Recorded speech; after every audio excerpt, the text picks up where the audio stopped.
ଆସୁଛି ଆଉ ଏକ ଲଘୁଚାପ, 3 ଦିନ ପ୍ରବଳ ବର୍ଷିବ।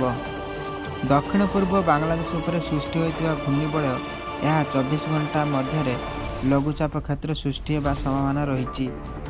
ସମ୍ଭାବ୍ୟ ଲଘୁଚାପ ପଶ୍ଚିମ ଉତ୍ତର ପଶ୍ଚିମକୁ ଗତି କରି ଅବପାତରେ ପରିଣତ ହୋଇପାରେ, ଭୁବନେଶ୍ୱର ଆଞ୍ଚଳିକ ପାଣିପାଗ କେନ୍ଦ୍ର ପୂର୍ବାନୁମାନ କରିଛି।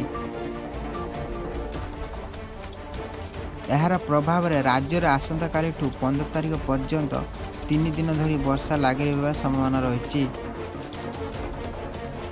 କେତେକ ସ୍ଥାନରେ ପ୍ରବଳରୁ ଅତି ପ୍ରବଳ ବର୍ଷା ହୋଇପାରେ। ଭୁବନେଶ୍ୱର ଆଞ୍ଚଳିକ ପାଣିପାଗ କେନ୍ଦ୍ର ଜାରି କରିଥିବା ବୁଲେଟିନ୍ ଅନୁସାରେ ଶୁକ୍ରବାର କଳାହାଣ୍ଡିରେ ପ୍ରବଳରୁ ଅତି ପ୍ରବଳ ବର୍ଷା ହେବାର ସମ୍ଭାବନା ରହିଛି। ଏହି ଜିଲ୍ଲାରେ 12ରୁ 20 ସେଣ୍ଟିମିଟର ପର୍ଯ୍ୟନ୍ତ ବର୍ଷା ହୋଇପାରେ, ସେଥିପାଇଁ ଅରେଞ୍ଜ ୱାର୍ଣ୍ଣିଂ ଜାରି କରାଯାଇଛି। ଏହାଛଡ଼ା ସୁନ୍ଦରଗଡ଼, କେନ୍ଦୁଝର, ମୟୂରଭଞ୍ଜ, ବାଲେଶ୍ୱର, ଭଦ୍ରକ, ଯାଜପୁର, କେନ୍ଦ୍ରାପଡ଼ା, ଜଗତସିଂହପୁର, କଟକ, ଗଜପତି, ରାୟଗଡ଼ା, ନବରଙ୍ଗପୁର, କୋରାପୁଟ ଓ ମାଲକାନଗିରି ଜିଲ୍ଲାରେ କେତେକ ସ୍ଥାନରେ ପ୍ରବଳ ବର୍ଷା ହେବାର ସମ୍ଭାବନା ରହିଛି। ଏହି ଜିଲ୍ଲାରେ 7ରୁ 11 ସେଣ୍ଟିମିଟର ପର୍ଯ୍ୟନ୍ତ ବର୍ଷା ହୋଇପାରେ, ସେଥିପାଇଁ ୟେଲୋ ୱାର୍ଣ୍ଣିଂ ଜାରି କରାଯାଇଛି। ଏହାଛଡ଼ା କେତେ ଜିଲ୍ଲାରେ ପ୍ରବଳ ଘଡ଼ଘଡ଼ି ସହ ବଜ୍ରପାତ ହେବାର ସମ୍ଭାବନା ରହିଛି। ଶନିବାର ସୁନ୍ଦରଗଡ଼, କେନ୍ଦୁଝର, ମୟୂରଭଞ୍ଜ ଜିଲ୍ଲାରେ ପ୍ରବଳରୁ ଅତି ପ୍ରବଳ ବର୍ଷା ହେବାର ସମ୍ଭାବନା ରହିଛି।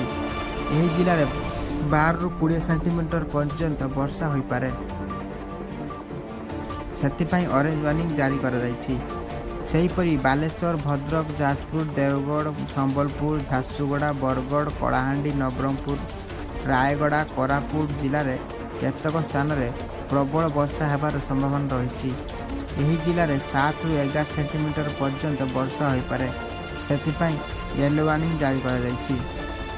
ରବିବାର ବରଗଡ଼, ଝାରସୁଗୁଡ଼ା, ସୁନ୍ଦରଗଡ଼, କେନ୍ଦୁଝର ଓ ମୟୂରଭଞ୍ଜ ଜିଲ୍ଲାରେ କେତେକ ସ୍ଥାନରେ ପ୍ରବଳ ବର୍ଷା ହେବାର ସମ୍ଭାବନା ରହିଛି।